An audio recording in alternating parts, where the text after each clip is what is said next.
Ինչ կարելի է ուտել, եկեք ես ձեզ լավ գահապար տամ, միասին հավաքենք այսենց ափսեի մեջ բոլ, շատ համով կլինի։ Սկզբից ավելացնում ենք ափսեի մեջ խաշած բրինձ, այս անգամ կլոր բրինձ եմ վերցրել,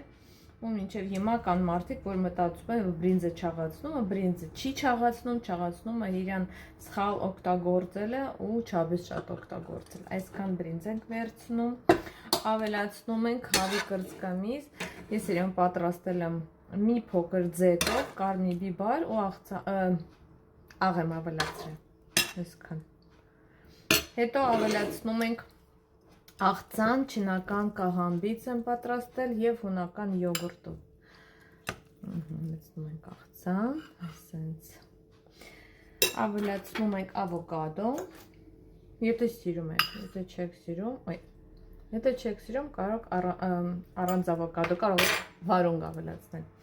Ավելացնում ենք կուջուտի սերմեր, մի փոքր, եթե սիրում եք ու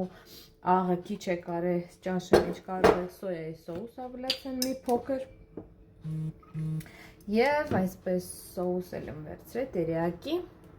Էդ էլ ցանկության դեպքում կարող եք ավելացնել բոլի վրա։ Այսպես շատ համով է, մի փոքր քաղցրություն է տալիս։ Ու այսպես համով շատ ախորժալի ու շատ օգտակար ջաշ, կարող եք վայելել հանգիստ 3 ժամ կպահի։ Շատ համով է, փորձեք։ Շատ համով է։ Ում որ գնա սրճարան, սենց բոլ կարժենա 3000-4000 դրամ։